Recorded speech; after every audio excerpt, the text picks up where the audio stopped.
How's everyone doing? Today I have a horror Blu-ray collection update with 6 pickups. And if you've seen any of these, definitely let me know what you think of them and let me know which one of these is your favorite. Leave me those comments down below. And I've seen all of these except for the very last one. First up is a Swedish horror movie called Blood Paradise from Artsploitation Films. They do like a lot of international and like independent films. I've definitely come across some really good hidden gems from them.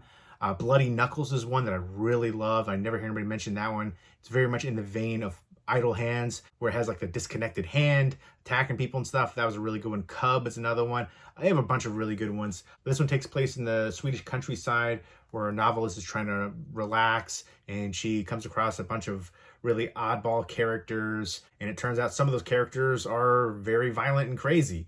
And this one has a really surreal feel to it. I remember there being some like, kinky fetish-esque stuff going on. I remember the intro scene had that too.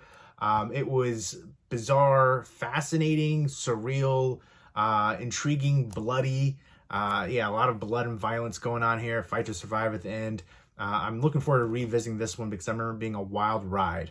Let me know what your favorite Swedish film is, horror or non-horror. Next up is Before the Fire. This is from Dark Sky Films. I didn't remember loving this one, but I remember being like really tired when I watched it, so I wanted to give it another chance. It's during like a pandemic. This couple is trying to get away, and instead the guy sends her to the remote family house where the family doesn't really like her, and he has to stay behind. He's going to meet up with her. So she goes to this like remote family farmhouse, and there's the brother right there, and a little bit of it has like Straw Dogs feel to it because there's some other people that come in there and they kind of want to get to her and fight to survive again. There's some good tension there. I like the lead actress a lot, but I remember there being some inconsistent pacing, and I remember like wanting more from the ending, but I also wanted to give it another chance, so I'll be watching that one again soon. Next up is Blood Vessel. This is a release from Umbrella, which is a company in Australia. Umbrella and Imprint are like two of my favorite companies releasing Blu-rays. Imprint especially, they do such an amazing job on their limited edition releases. Their box sets, just incredible, but their standalone ones too. This is a vampire movie. It's set during World War II. I thought this was a really good Australian vampire movie. This one and the next couple are actually Australian horror movies. But yeah, it's like they go onto this boat. Their boat got like torpedoed, and then this life raft, a bunch of people, and they go onto this German boat, and they are checking out around, and suddenly they notice that there's some vampires. I want to say it's like Romanian vampires, something like that. I remember the creature effects looking interesting. Kind of reminded me of The Strain a little bit. I loved the heck out of The Strain. Got some unfair criticism, and people were saying, the makeup effects didn't look great, special effects. I feel like it got progressively better as the series went on, but I thought they were on par with like The Walking Dead, pretty much. It looked somewhat similar as far as the level of makeup and special effects, but The Strain was incredible for me. The Strigoi. But I thought this one had some good tension, but again, I felt like at certain parts it dragged a little bit from the storyline. I wanted a little bit more. But I thought it was interesting. I like the look of the vampires, the folklore there. So I'm looking forward to revisiting this one. We got some special features on there. Let me know what your favorite vampire movie is. I talked about this movie ad nauseum on my channel. 30 Days of Night is my all-time favorite vampire movie, using the extended periods of darkness. I love that. That feeling of isolation and just the blood popping on the white snow. The vampires are just creepy and dirty, and their language. Ben Foster as the stranger character that didn't cop out at the ending. I love the heck out of that one. More horror movies with a snowy setting. We need them. And then my second favorite one would be From Dusk Till Dawn. Love the heck out of that one. A couple of ones that I think are underrated for vampire movies. Afflicted, which is a found footage vampire movie. Never heard anybody talk about that one. Thirst, a Korean vampire movie from the director of Old Boy in the Vengeance trilogy.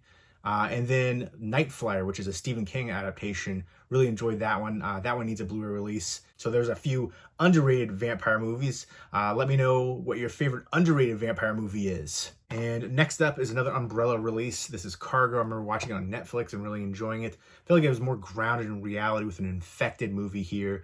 Martin Freeman did an excellent job as the lead. You feel for him.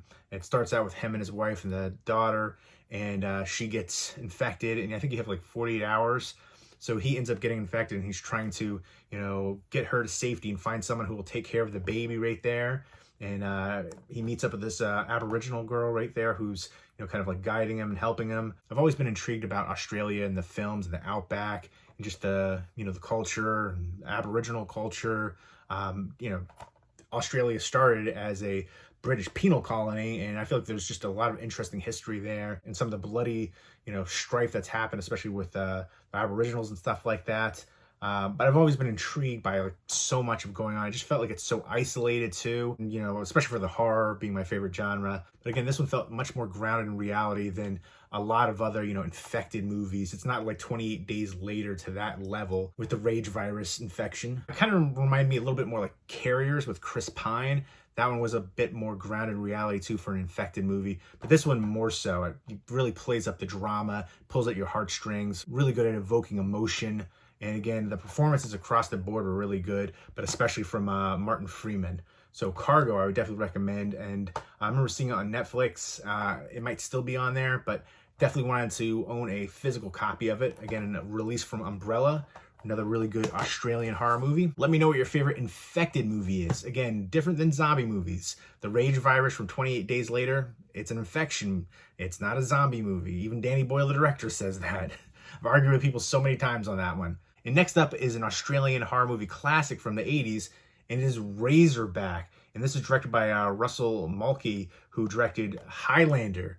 I love the heck out of that one. There Can Only Be One. Such a great cast in that one. But who really stands out for me is Clancy Brown. I love when he plays like a villainous character. Pet Sematary 2 and Highlander. So many great roles, but those ones are ones I really loved. And then he also directed The Shadow with Alec Baldwin. So I really like Russell Mulcahy as a director when he directs films. He's done a lot of TV movie stuff too, but he did a lot of like music videos. This one right here has a new 4K transfer, but I believe it's actually getting a proper 4K release.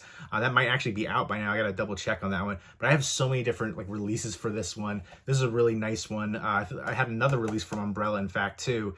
This is Beyond Genres Volume 4, The World on Film. So this is kind of like a special edition. It's got some like spot glossing right there on the cover, which looks really nice. And again, all new transfer from a newly restored 4K master, a bevy of bonus features. So, this is like animal horror in the vein of like Jaws, but instead of a shark, it's a wild boar. I think it's like, they say it's close to a ton or something like that. This is 900 pounds of tusk and muscle. So yeah, it's good tension here. There's a bit of a revenge take going on, and just the shooting locations, the cinematography, really good tension and thrills throughout. And definitely one that I remember really enjoying, and I can't wait to revisit it in this new transfer. You also have the Razorback, the VHS cut, the original uncut Australian home video version, which I'm looking forward to checking that one out. It says on the back here, Steven Spielberg, Quentin Tarantino are big fans of this one. Definitely looking forward to delving into all the special features. But there is the outer slipcover, and I like the artwork right there. That wraparound artwork looks amazing. Look at that shot. And then there's the disc artwork, and then there's interior artwork. This is the artwork I remember seeing all the time. I remember having like a DVD for that wild boar. But I remember always liking this one, so happy to add this one to the collection, and I might have to get that 4K one coming up. Let me know what your favorite animal horror movie is.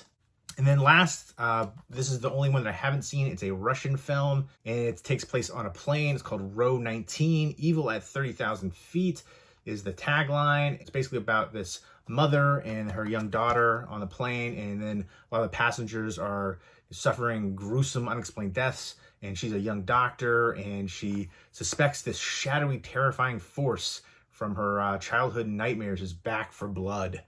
So it looks intriguing. It looks spooky, creepy, and looks like it's going to be atmospheric. I love horror movies on planes. That feeling of isolation, like you can't get away, and you're like just stuck in there, that claustrophobic feel. I dig that as a setting for horror movies. Blood Red Sky is a really good vampire movie that takes place on a plane. German horror movie. I saw it on Netflix. I would definitely recommend the heck out of Blood Red Sky. Let me know what your favorite Russian movie is, horror or non-horror, and your favorite movie that takes place on a plane, horror or non-horror. Because I feel like there aren't a ton of horror movies that take place on a plane, but I wish there were more, especially good ones. And again, with 3 Australian horror movies right here, let me know what your favorite Australian horror movie is.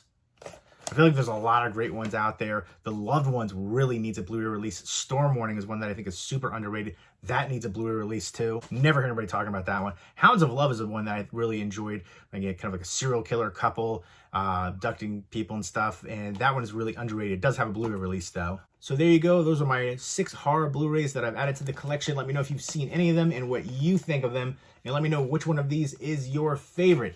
Leave me those comments down below. And I hope everybody's doing well. Take care and keep it spooky.